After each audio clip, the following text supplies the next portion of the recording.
Olá, você gostaria de ter a chance de ganhar uma Bíblia Andrews novinha em folha? Se sim, continue assistindo esse vídeo e saiba como ganhar.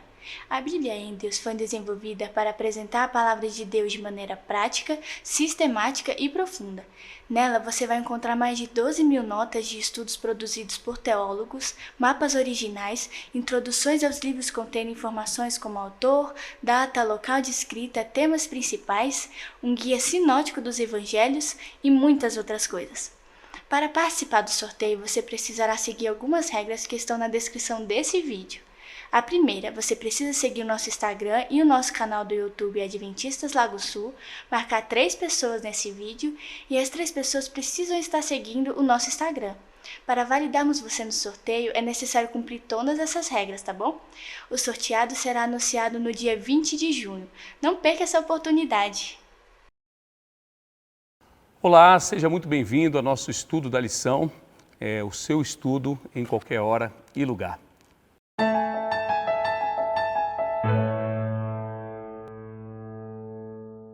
Hoje nós traremos um estudo muito interessante que fala sobre fé da aliança. Mas antes de começar esse estudo, eu gostaria de deixar um recado muito especial para você que nos assiste. Curte o nosso canal, ativa as notificações e deixe aqui nos seus comentários também, se você tem algum pedido de oração, deixe esses pedidos de orações que pode ter certeza que nós estaremos orando por vocês. E coloque também para que a gente tenha a dimensão, uma ideia da dimensão, da abrangência dessa lição. Coloque aqui embaixo nos comentários de onde você nos assiste, de qual cidade, do seu estado, para que a gente acompanhe também. E hoje nós faremos um estudo muito interessante sobre fé da aliança e para isso nós temos alguns convidados muito especiais aqui conosco. Aqui à minha direita nós temos a Ana Zeli, que é membro da Igreja Adventista do Sétimo Dia aqui do Lago Sul, Brasília DF. Ao centro nós temos o pastor Jari, pastor também membro da nossa Igreja Adventista aqui do Lago Sul. E nós temos também o Dalmo, também membro daqui da Igreja Adventista do Lago Sul, Brasília DF. Prazer, e para começar essa lição de uma forma abençoada, eu vou pedir para que Dalmo faça uma oração para nós, para que a gente comece nosso estudo. Oremos então. Bondoso Deus e amorável Pai que habita as alturas do céu, somos gratos, Senhor, por podermos aprender cada dia mais sobre a sua fé, sobre a aliança, sobre essa fé que temos em Ti, através da palavra de Deus. Obrigado por essa classe dos professores. O Senhor conhece cada pedido que tem sido feito aqui nesse canal, que o Senhor possa atender a cada um conforme a sua vontade. Esteja conosco nesse momento, é o que eu te peço, em nome de Jesus. Amém. Amém. Fé da aliança. Nós temos aqui o verso para memorizar que diz o seguinte: é evidente que pela lei ninguém é justificado diante de Deus, porque o justo viverá pela fé. E aí, na lição de sábado, o autor traz uma história de um poeta chamado Homero, que ele escreveu a Odisseia, que é uma história do Odisseu. É um grande guerreiro que, após ele saquear a cidade de Troia, na Guerra de Troia, ele começou uma longa viagem de volta para sua casa. E essa viagem, conta aqui o autor, que durou 10 anos aproximadamente. E ao longo desses 10 anos, ele sofreu tempestades ao longo do caminho, muitas provações ao longo dessa jornada de retorno para casa. Até que chegou um determinado momento em que os deuses olharam para ele e disseram: bom, acredito que ele já sofreu demais. E a partir daí permitiu o retorno para a sua terra natal.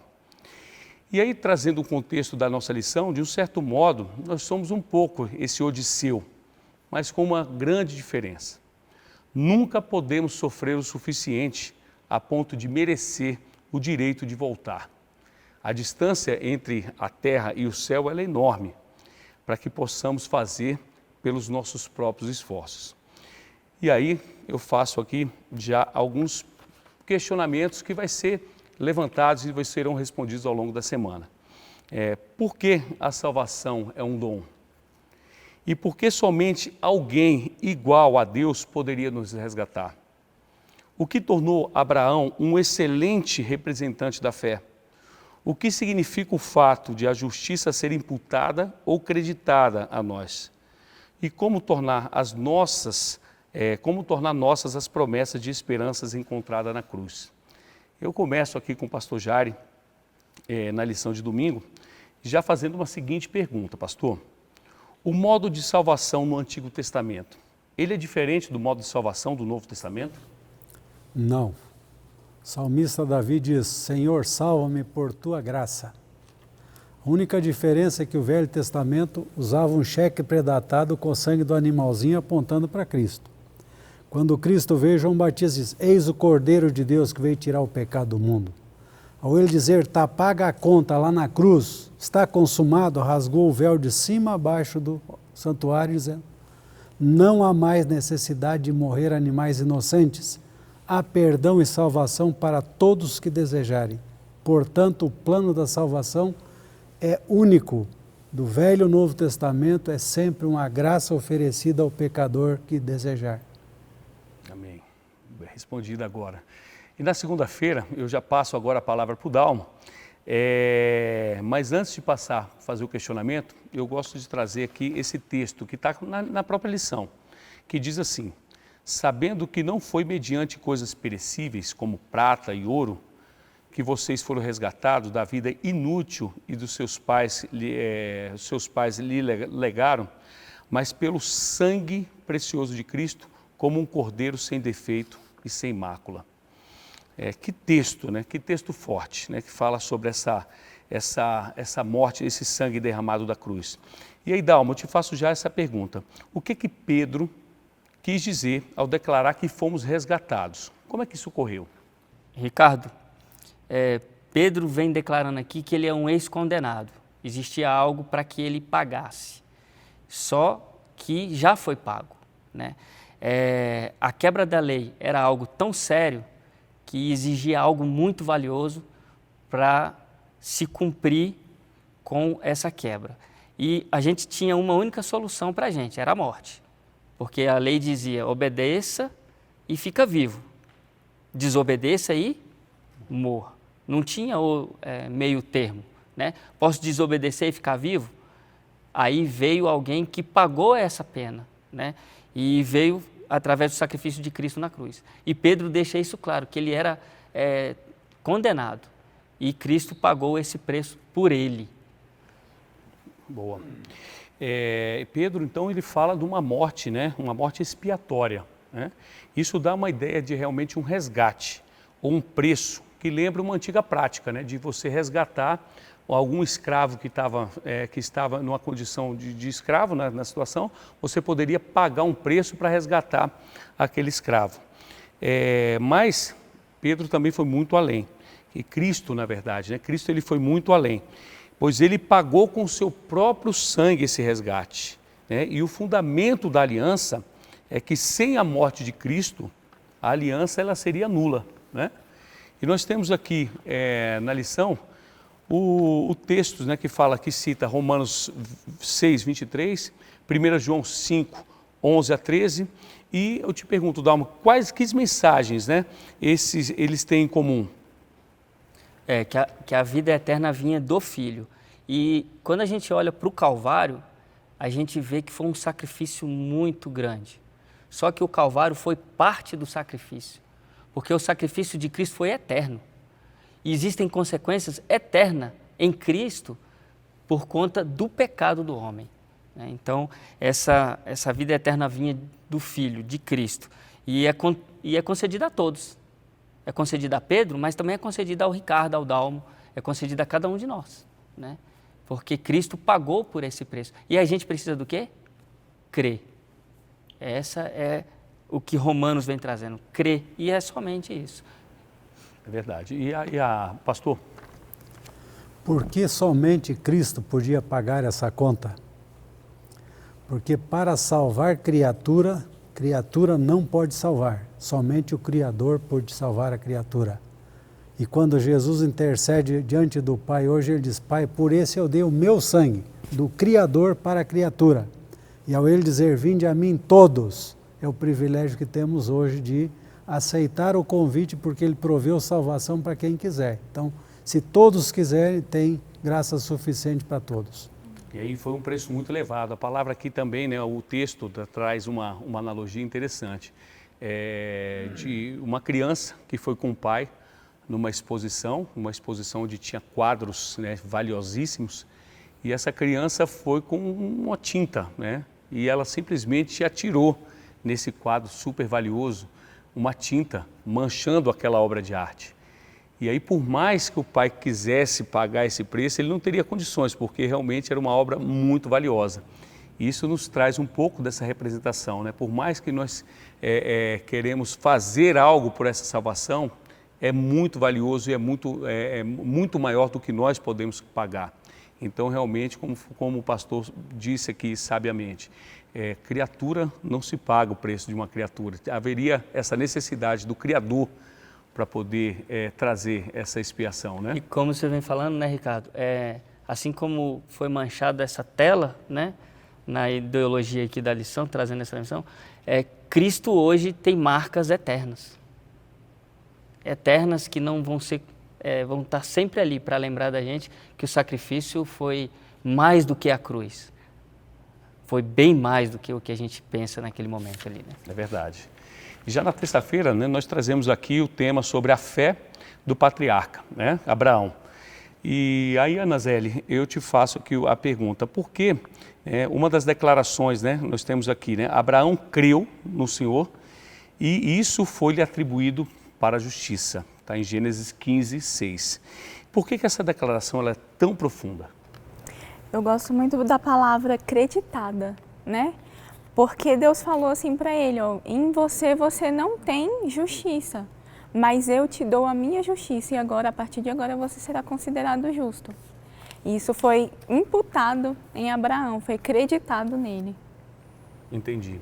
E na pergunta 3, Ana Zélia, diz aqui, ó, por que a Bíblia declara que isto lhe foi atribuído para a justiça? Abraão era justo no sentido da justiça de Deus? O que ele fez não muito depois de que Deus declarado como justo? Como isso nos ajuda a entender por que essa justiça foi atribuída a ele em oposição ao que ele realmente era? Então, realmente a gente vê que não é algo que vem de nós, né? É Deus que realmente é um dom de Deus na nossa vida. E a gente vê que a história de ele é o pai da fé, mas em vários momentos ele não demonstrou essa fé. Em alguns momentos ele não demonstrou essa fé de uma forma contínua.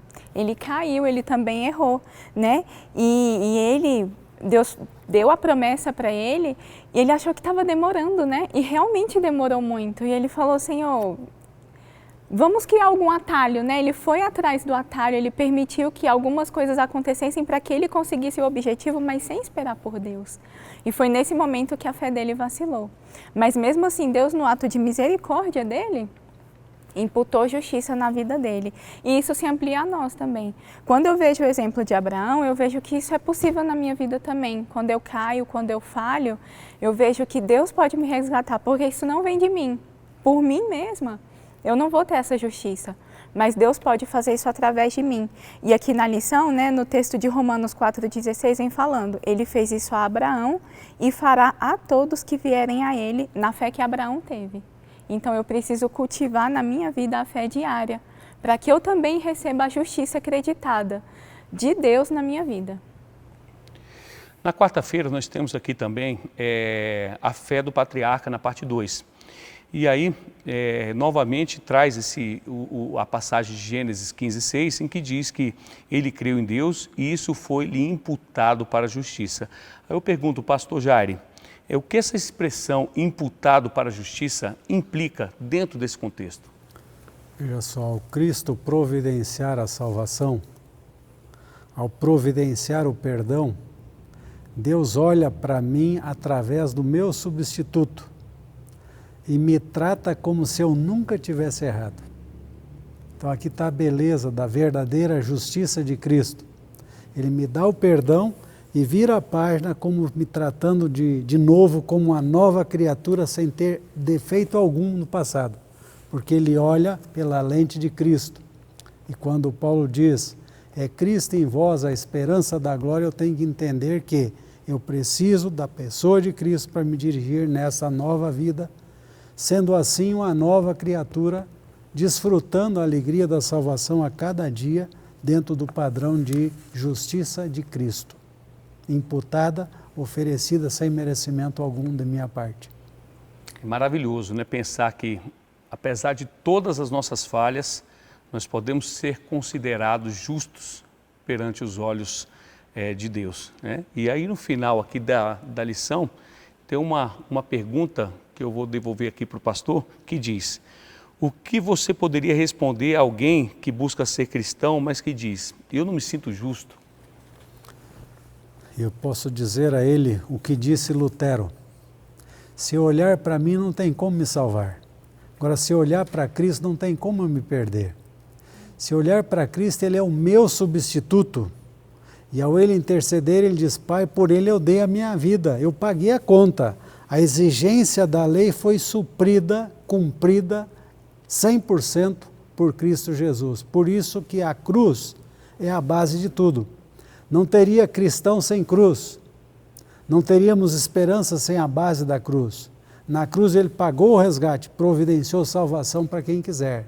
E agora, como exemplo, como assistência, Ele diz: eu vou contigo todos os dias até a consumação dos séculos. Não existe ninguém bom ou tão perfeito que diga assim: eu não preciso de ajuda. Não. Paulo diz: dos pecadores eu sou o maior.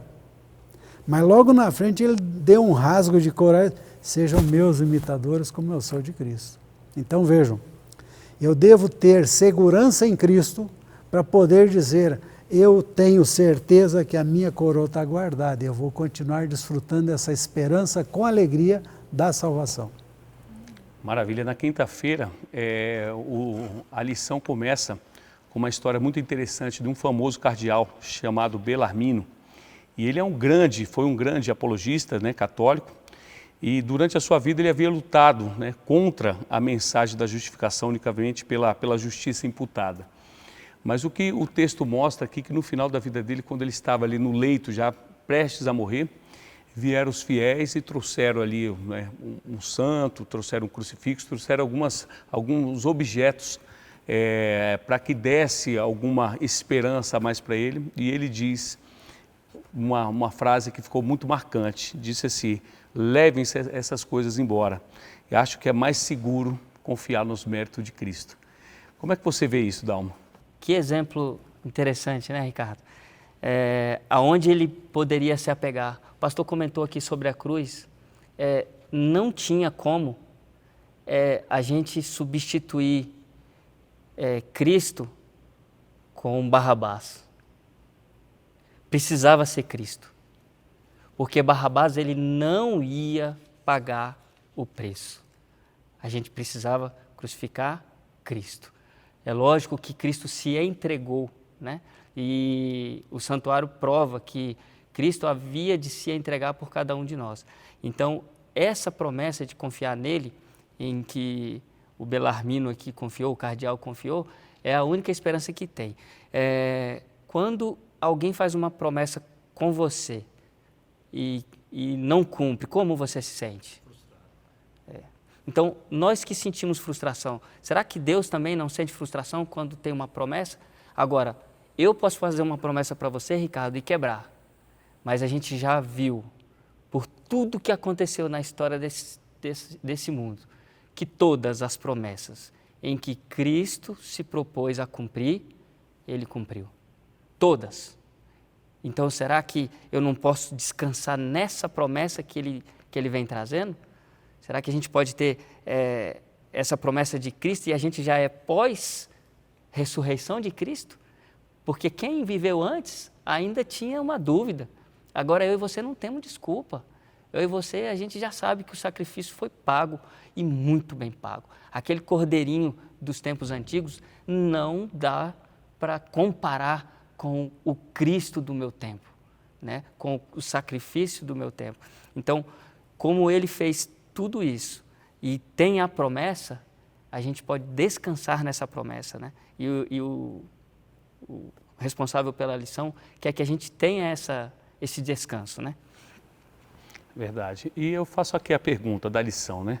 Como nós podemos experimentar essa bondade de Deus diariamente? Se cada manhã que eu abro os olhos, a gente já pode sentir a proteção de Deus em nossas vidas, né? A gente viajando ao Rio Grande do Sul, nós se deparamos com a travessia de balsa. E antes mesmo de atravessar essa balsa, nós passamos um trecho muito ruim com buracos, muitos buracos e tal. Então, a minha perspectiva, eu estava cansado, 30 e poucas horas já, né, na direção, sem dormir e tal. E a gente encontrou para passar uma balsa. E a gente passou essa balsa. Na volta, quando nós víamos, a gente encostou o carro e parou um rapaz do meu lado. Frantini, o nome dele.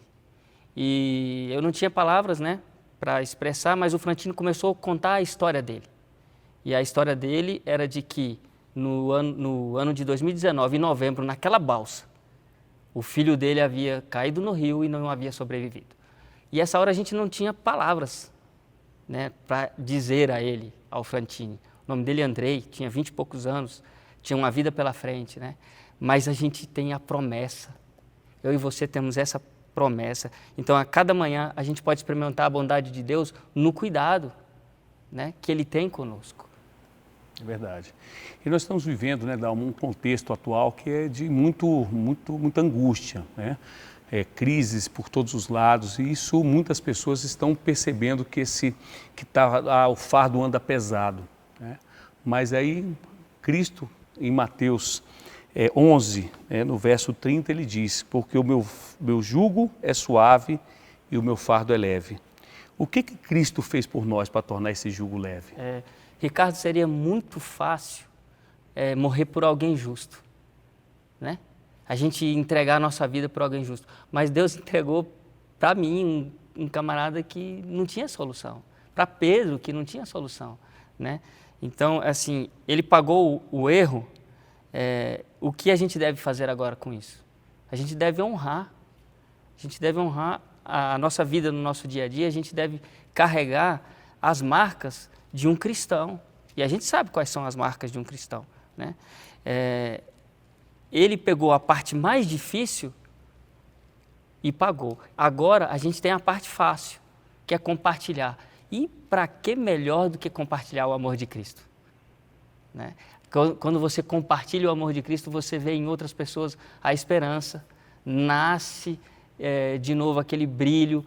Por mais que a pessoa tenha perdido um filho, como eu contei na nossa experiência, ele ainda tem a esperança em Cristo. Então, isso faz tornar essa nossa caminhada na certeza de que o meu pecado foi pago, eu começo a andar uma vida mais digna para honrar esse nome de Cristo.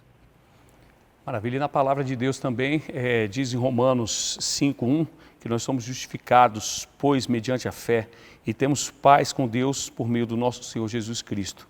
Para fechar esse tema da quinta-feira, como é que nós podemos fazer essa relação entre justificação e paz, Dalma? O próprio texto já deixa claro, né? Quando eu reconheço que eu sou indigno, e aí eu coloco em Cristo a minha esperança, eu tenho paz. E para que melhor mensagem do que paz para esse momento, né? A gente precisa, né? É verdade. Para a gente encerrar, Ana Zélia, eu queria que você fizesse aquele fechamento, né, dar uma conclusão aí do nosso estudo dessa semana, por favor. Bom, primeiro, o que é a minha justiça? O que é a nossa justiça própria? É trapo. Nossa justiça é trapo de imundície. Mas Deus vem colocar a justiça nele na nossa vida. E o único meio da gente alcançar essa justiça é através da fé. Pela fé, eu consigo alcançar essa justiça e os benefícios dela na minha vida. E aí, a gente vê que a fé, a gente pode ter uma fé viva ou uma fé morta na nossa vida. E o que seria isso?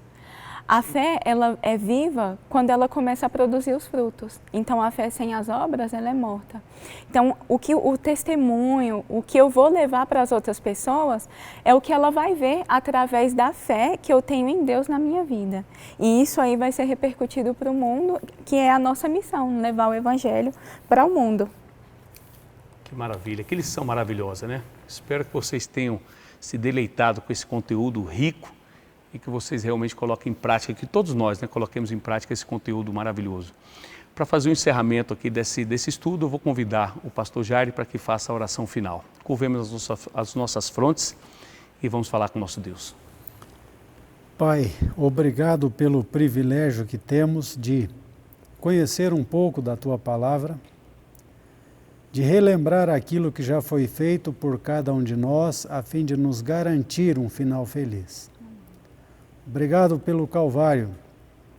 Obrigado por Cristo ter pago a nossa conta, ter providenciado salvação, redenção em maneira completa e segura para quem quiser.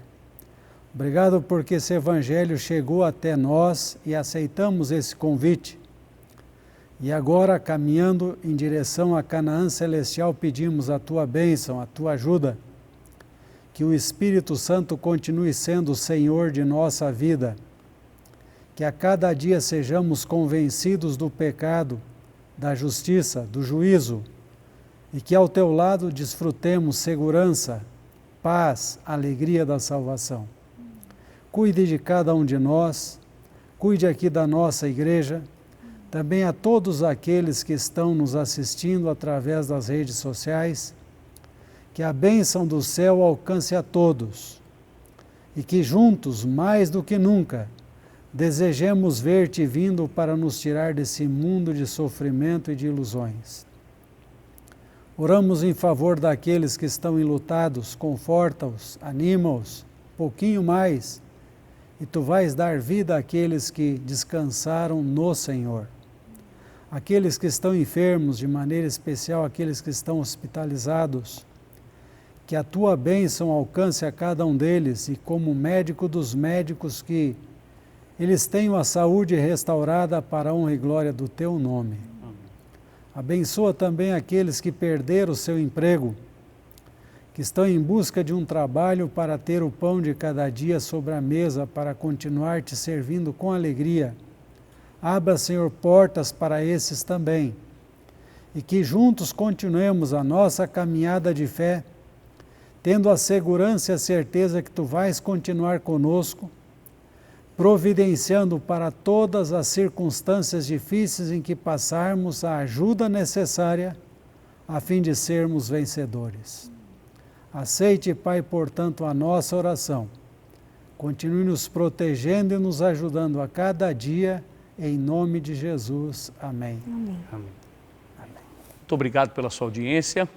E reforçando, inscreva aqui no nosso canal, ative as notificações para que você receba os nossos conteúdos, deixe aqui nos seus comentários o seu pedido de oração e, principalmente, compartilha essa mensagem. Pode ter certeza que você vai estar levando bênçãos para outras pessoas. Um abraço e até o próximo encontro.